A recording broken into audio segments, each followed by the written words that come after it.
In a world where engines roared and factories smoked, one car dared to whisper. Its name became more than a badge. It became a statement of excellence, of grace, of unyielding craftsmanship. This is the story of Rolls-Royce, the company that turned engineering into art and machines into masterpieces. The story starts in Manchester, England, 1904. Henry Royce, born in 1863, was a man of precision, a quiet genius, obsessed with mechanical perfection. From humble beginnings as a telegraph boy and an apprentice, he built his first car in a small workshop on Cook Street. His philosophy was simple yet revolutionary. Take the best that exists and make it better. If it doesn't exist, design it. On the other side of the social spectrum stood Charles Rolls, a Cambridge-educated aristocrat, an adventurer, and a pioneer of early motoring and aviation. Rolls owned one of Britain's first car dealerships, C.S. Rolls & Co., importing French and Belgian automobiles for the elite.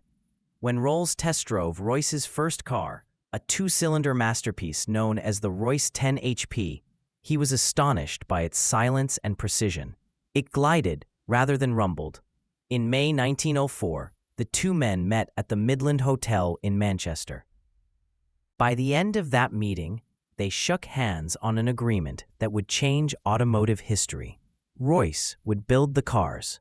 Rolls would sell them. In 1906, the partnership became official. Rolls-Royce Limited was founded. Their first major success came with the Rolls-Royce 40/50 HP, introduced in 1907.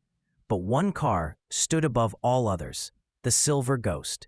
With its flawless engineering and near-silent engine, the Silver Ghost earned the title the best car in the world.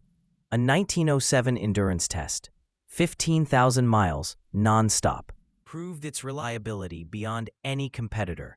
Newspapers called it a triumph of British engineering. Soon, the Silver Ghost became the choice of kings, emperors, and industrial titans. Rolls-Royce had created not just a car, but an institution of refinement. In 1910, tragedy struck. Charles Rolls died at only 32 when his Wright Flyer aircraft crashed during an air show in Bournemouth, making him the first Briton to die in an aviation accident.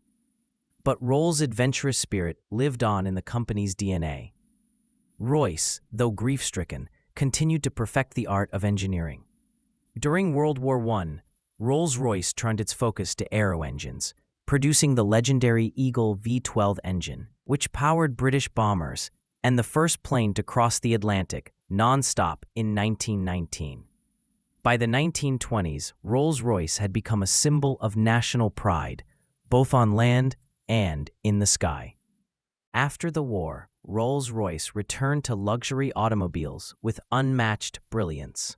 The Phantom 1, 1925, Phantom 2, 1929, and Phantom 3, 1936, became the hallmarks of grace and innovation. Unlike mass manufacturers, Rolls-Royce didn't rush production.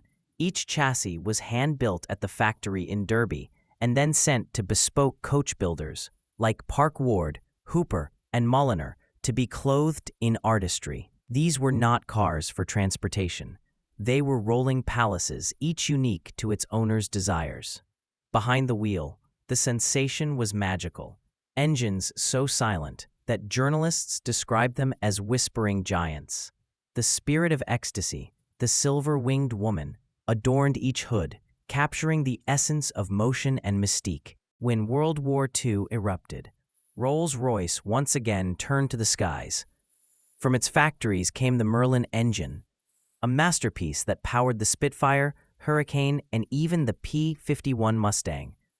It was this engine that helped Britain defend its skies during the Battle of Britain, turning the tide of the war. Winston Churchill himself declared, "The gratitude of every home in our island goes out to the brave men who fly and to the makers of their marvelous engines." By the end of the war, Rolls-Royce had established itself not just as a car maker, but as a guardian of freedom and engineering perfection.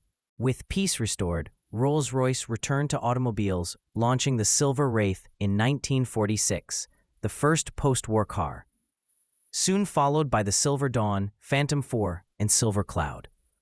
The brand entered a golden age of glamour. Royal families, Hollywood stars, and statesmen all rode in Rolls-Royce vehicles. From Queen Elizabeth II to Elvis Presley, owning a Rolls-Royce became the ultimate statement of power and taste. In 1959, Rolls-Royce acquired Bentley, integrating its sportier cousin into the family. Meanwhile, the aerospace division continued to innovate, developing jet engines like the Avon and Conway, laying the foundation for modern aviation. The 1970s brought turbulence. While Rolls-Royce cars still embodied luxury, the company's aviation arm faced financial disaster. The development of the RB211 jet engine, though groundbreaking, nearly bankrupted the firm. In 1971, Rolls-Royce Limited collapsed under massive debt and was nationalized by the British government. The company split into two entities: Rolls-Royce plc, Aero Engines, Rolls-Royce Motors, Cars. The car division struggled to stay relevant amid new luxury competitors like Mercedes and Jaguar. Yet, it continued to produce icons like the Silver Shadow, the first Rolls with a monocoque chassis, and the Corniche convertible, symbolizing 1970s glamour. Despite financial strain, Rolls-Royce never abandoned its philosophy of perfection. In the 1980s, Rolls-Royce began a new chapter. Its reputation for unmatched craftsmanship kept it alive even as production numbers fell. In 1980, the brand was acquired by Vickers plc, bringing renewed investment and modernization. Models like the Silver Spirit, Silver Spur, and the powerful Bentley Turbo R under shared engineering revitalized the company's image. But by the 1990s, change was inevitable.